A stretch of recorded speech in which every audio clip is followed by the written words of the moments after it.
channel Thrive with Med. I feel like this is such an important video to start off with because the stigma that surrounds studying in a private colleges is enormous. So first I'd start out by giving you certain outlines of how the admission system really works. First you're selected onto the government colleges according to your rank. Then comes the private colleges where you have two different kinds of seats. One is the NRI seat and one is a state merit seat. I am currently studying under state merit, and here the fees is around upwards of 6 lakhs. And then you have the deemed universities who conduct their own university examinations, and their fees is usually upwards of 20 lakhs. And when you write an exam in a self-financing college, you come under the state university. For example, I come under Kuhas.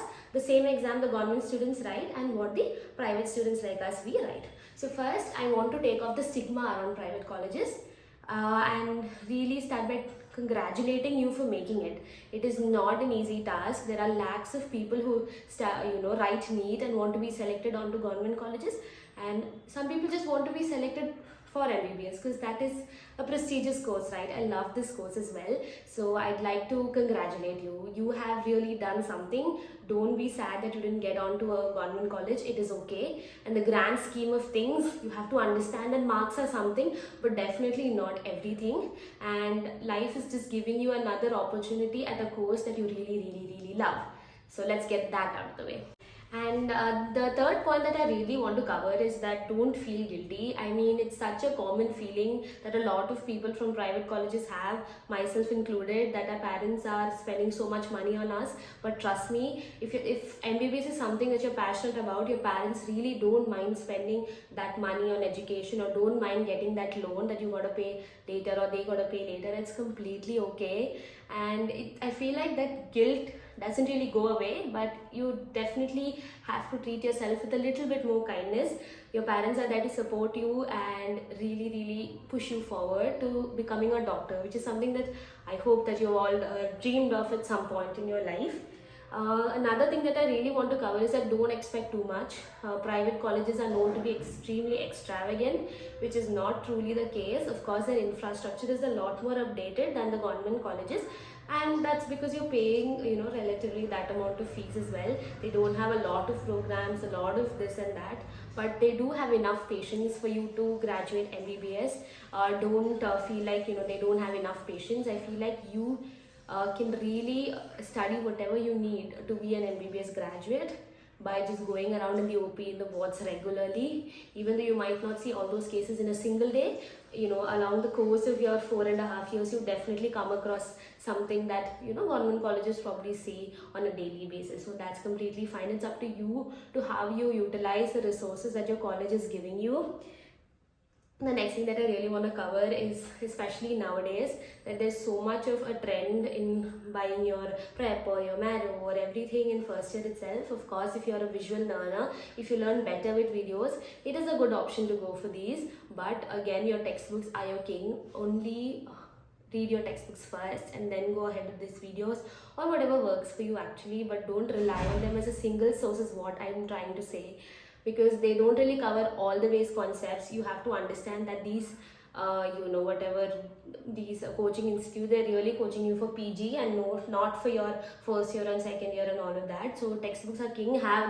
Get into a habit of reading textbooks. I feel like that has been such an enriching habit of mine that has helped me score. Actually, I scored 81.2% in my first year and 80.77% in my second year. So for that, what really stood out to me as a habit that I did differently from others is read my textbook. Read your textbook. Even if it's an after video or before a video, just read that damn textbook, okay? And also participate in things. I mean, I'm sure like our entire lives have gone in 11th and 12th and going into these coachings every single day or on the weekends, and we've sacrificed a lot, and it's important to like really acknowledge that.